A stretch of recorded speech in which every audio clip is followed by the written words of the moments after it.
everyone, happy holidays, and welcome to another episode of Juliet's Literary Lowdown. Today we have a very important topic of Humanity Can't Stop Self-Destructing, brought to you by ambition, obsession, and terrible decision-making. Throughout this video, we're going to be looking at a pattern seen throughout history, from the Anglo-Saxon heroes to the modern dystopian literary figures today.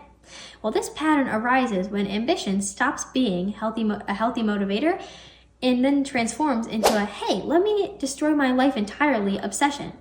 Now, what if I told you that this exact problem is seen throughout each era in history, from the Anglo-Saxon to the Renaissance to the medieval, and still in modern society today? So the question of why are these stories still relevant becomes alarmingly simple, because society is still repeating this exact same problem. So let's travel through these eras in literature with a few stops on modern sports stars, businessmen, CEOs, and technology today to show how this problem spreads, evolves, and takes on new forms. Throughout the video, please keep in mind the key question as listed below. Next, take out your reading and writing skill question sheet. Answer the questions along the way. At the end of the video, turn the sheet around and you'll find an answer key. Now let's start in the 6th century AD with our famous Anglo-Saxon hero Beowulf. Beowulf originally starts out as brave, strong, fights monsters, saves everyone. Well, he has 10 out of 10 reviews. But then he becomes king, old, and, well, you could say he had a midlife crisis. Despite being so old, Beowulf decides he's going to fight the dragon. He even quotes, "No one but me could have tried." Well, literally dozens of people could have tried, but that's the point.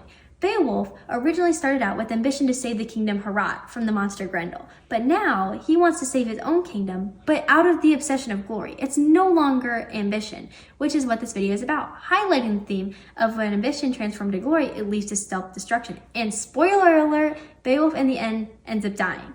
In the end, Beowulf's glory-filled obsession leads to his self-destruction. Now you may be wondering, why does this matter today? Well, this is the exact same idea as modern athletes playing through 10 injuries because the fans need me, or using steroids because they need to perform at their very best. Just like modern athletes destroying their bodies for glory, Beowulf destroyed himself for glory. This highlights the pattern of ambition when transformed into obsession leads to self-destruction, and that enough can just never be enough. Okay, jump forward 400 years to the medieval era. Author Geoffrey Chaucer, The Pardoner's Tale, gives us 3 friends who are basically the medieval versions of, we got this, nothing can go wrong. In their mission, you ask? Take on death itself. 5 minutes into their adventure, they come across a big pile of gold.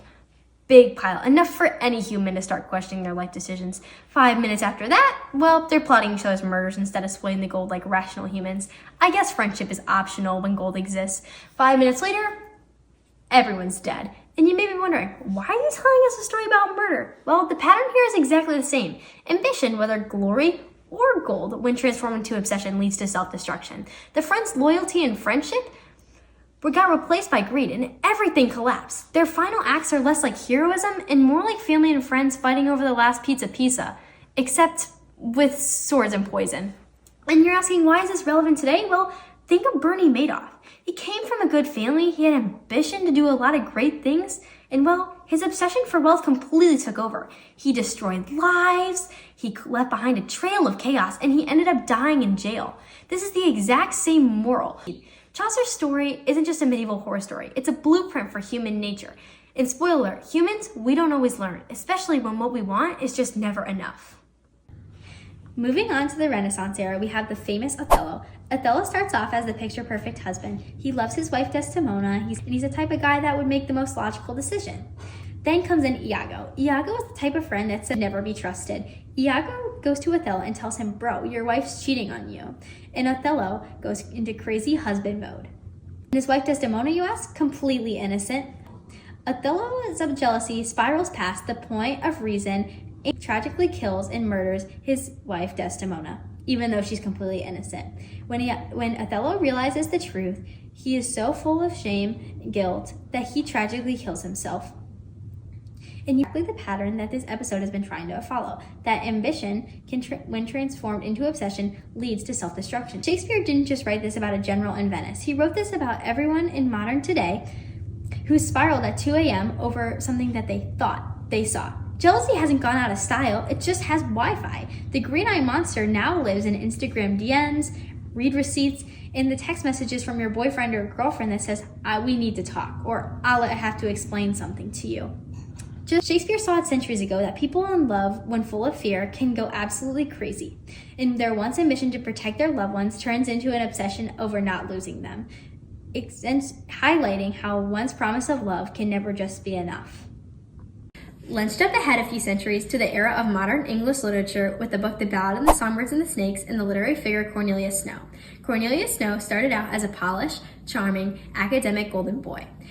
He was originally motivated by his survival status and his desire to restore his family's lost reputation, which, okay, relatable. We're all a little motivated to get people to stop saying embarrassing things about our families, but this is the beginning of the Snow avalanche. A little lie here, a little manipulation here, and a broken rule for a good cause. This is what every dictator sounds like before their upbringing. And Snow discovers very quickly that controlling people is easier than cooperating with them, and that manipulating emotions than trusting them. And then he discovers something much more dangerous, fear. And this is what he implements for his city, control them. And when a leader is in control, they hardly ever want to give it up. And this is exactly what each era of literature has taught us. Destruction isn't just a possibility, it is guaranteed. After traveling from the Anglo-Saxon battlefields to the medieval murders to the Renaissance manipulation and finally to dystopian hunger for power, the pattern becomes impossible to ignore. The moment ambition stops being a guiding light and becomes the thing that we chase for its own sake, because enough can never be enough, everything collapses. When enough is never enough, it will never ever end well. That is why these texts are not just relevant, they are essential. Thank you so much for tuning in, everyone. See you next episode.